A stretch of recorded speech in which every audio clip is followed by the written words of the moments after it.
CYC is a free channel, presents the Word of God for everyone. Your support will help us to continue the mission. Visit our website, cycnow.com. Even $1 will make a difference.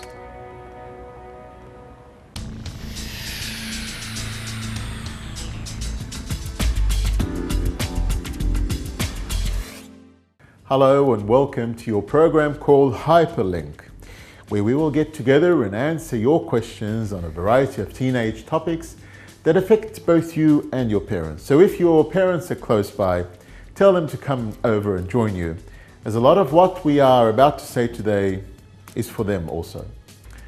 We left you in our previous episode talking about teen suicide.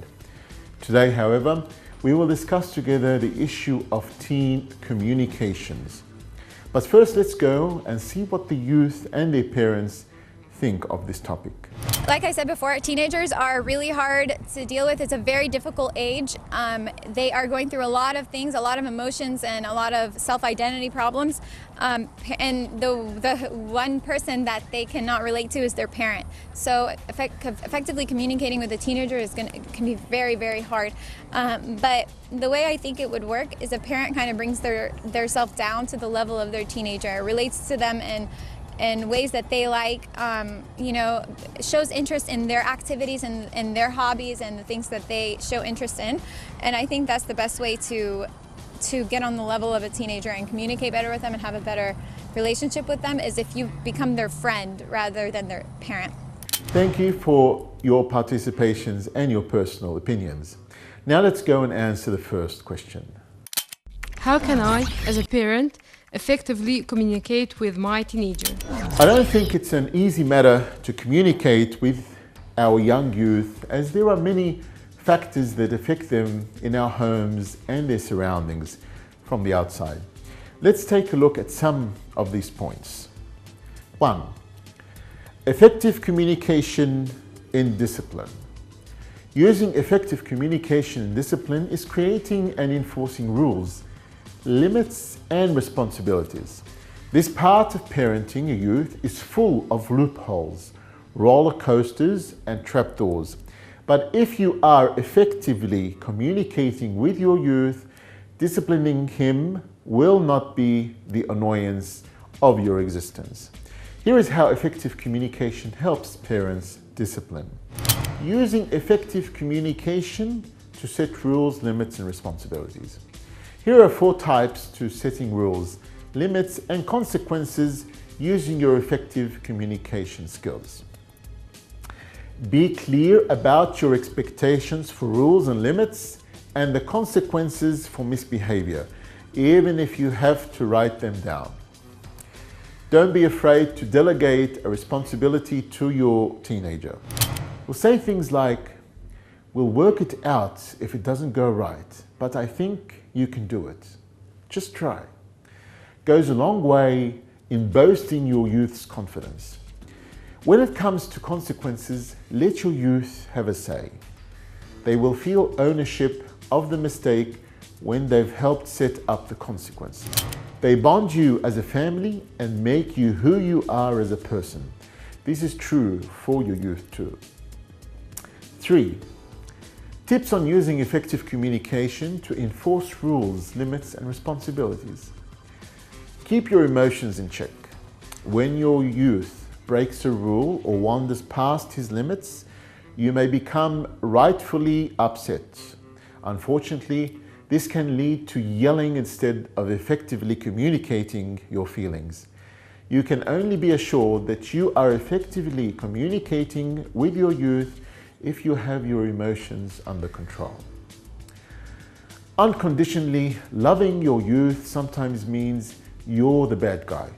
Remember that being a parent isn't easy, but you have a worthwhile goal of producing a happy and successful adult.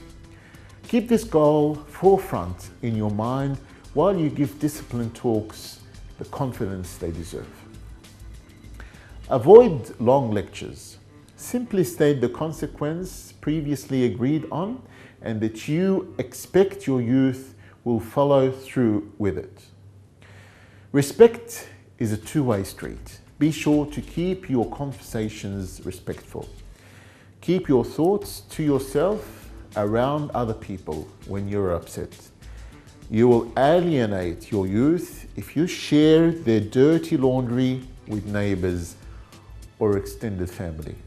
This could break down the trust your youth has in you. Learn to not criticize your youth. While his actions may have upset and worried you, you can deal with those. Criticism will only tear down your youth's self-esteem. Let's move on to our next question. How can I communicate with my youth without arguing with him? Learn control when arguing with your teenager. No matter what your family calls them, heated conversations, debates, or arguments, all parents will agree that they happen with more frequency and sometimes more explosively as our children grow older. This isn't necessarily a bad thing. It's really more of a normal thing for the life stage your teenager is in. The problem is that it starts before we are prepared. At the start of adolescence, our children begin to see things in shades of grey, not in black or white. You have been sitting down for them since they were born. This causes them to question you, which in turn leads to heated conversations, debates, and arguments. Before you know it, there are a lot of hurt feelings floating around. As your child grows, you too must grow. Start by accepting that your child has a need to question you and test you in order to do some of that growing. When you get angry, try to remember the word control. Change your attitudes. Begin by moderating the tone of your voice. Remember that we also teach by example. If your child sees that you can calm down when you are angry, he or she will understand that you expect him or her to behave the same way in similar situations. Observe what makes you feel angry. Don't say hello words that hurt and confuse your child. Disapprove of the behavior, not of your child. Take time to calm down before you continue to speak. Count to 10. Breathe deeply. Leave the room or go for a walk. Resolve the problem the best way you can. Once you have calmed down, look at what happened and decide how to handle it appropriately. Opt to correct and discipline your child with love without hurting them or yourself. Lashing out is not acceptable. Anger is not an excuse. When you are angry with your child, learn how to handle it in an appropriate and loving way and teach them to do the same. Let's move on to another question. I sometimes use scare tactics with my teenager. Is this advisable or not? One communication trap that parents get caught up in when discussing serious issues with their teens is the use of scare tactics. It is a trap because while a scare tactic seems like it should work, it certainly scares us into thinking it will. It often doesn't work at all. Even worse, it can backfire. Before you feel the need to use a scare tactics in communicating with your teen, let's look at the reasons why you shouldn't, then check out other alternatives. 1. Scare tactics simply do not work on the teens. Developmentally, teens are still getting the gist of reality. The thought that something could happen means to a teen that something will happen to someone else, but not to me. It is always easier to get a message across to your teen when you dwell in the here and now with concrete information. 2. You lose respect for the person who hurt you. So instead of opening up the lines of communication with your teen about a serious issue by using scare tactics, you've shut the door. 3. Using scare tactics undermines your credibility. This, to me, is the biggest reason to avoid using scare tactics for any issue that comes up with your teen. There are always a bigger issue around the corner. You'll need your credibility in order to keep your teen talking with you, listening to you, and caring about his or her family, guided by using appropriate communication and discipline skills. Let's go into our next question. I find that just giving a helping ear and listen to my youth makes a big difference to them. What is your opinion? An important skill for parents to master is active listening. When parents listen actively, they send children the message that they are important enough to have the parents' undivided attention. Many problems can be solved and even prevented when parents take the time to use active listening. Importantly, when a parent is an active listener, she is able to guide children to solve problems for themselves. Here are steps to master this listening skill. Stop what you are doing. Look at your child. Give your full attention. Listen to what is said and comment on what you think you heard. If your youth agrees that what you heard is what they said and they have asked for an answer, give one.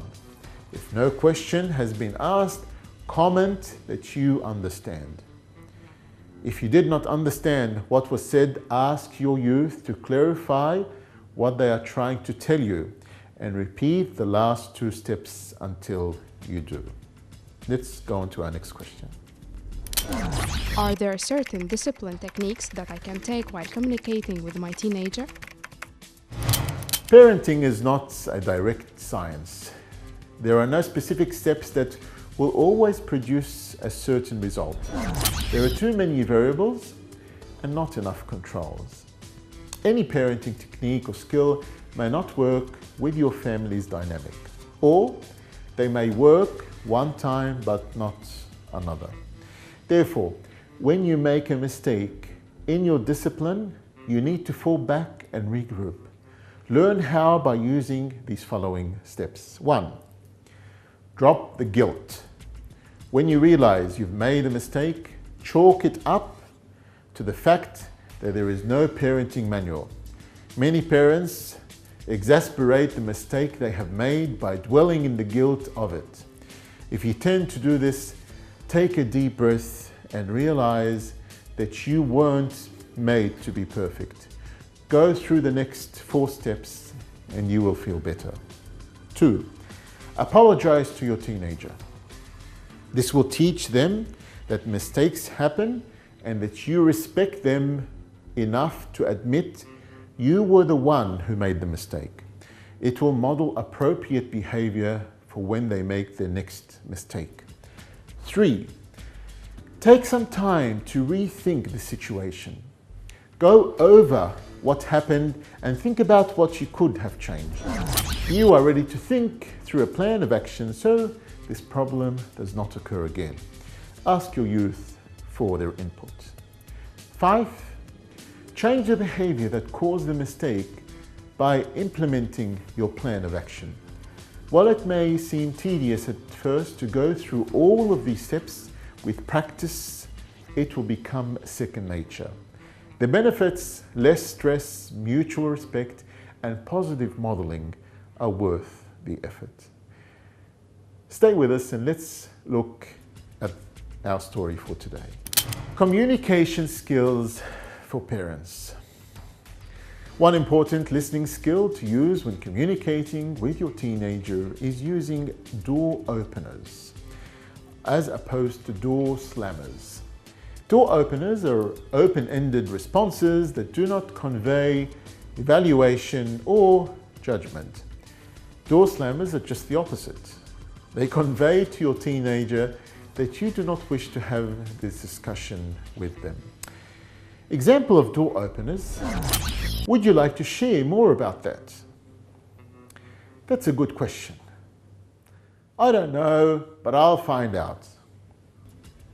I'm interested in what you are saying. Do you know what that means? That sounds important to you. Do you want to talk about it? However, examples of door slammers said by parents too often are, "You are too young, you don't understand. If you say that again, you know the rest. That's not of your business. I don't care what your friends are doing. We'll talk about that when you need to know. That's just for boys, or that's just for girls. Why are you asking me that? You don't need to know about that. Don't come to me if you mess up." So always use the right communication skills when dealing with your youth. Anyway, this ends today's episode on teen and parent communication skills. I hope you enjoyed today's episode, and we are looking forward to meet you in our next episode where we will discuss the issues on teen dishonesty. So meet us next week, and don't forget to tell your friends to join you. God bless you and keep safe.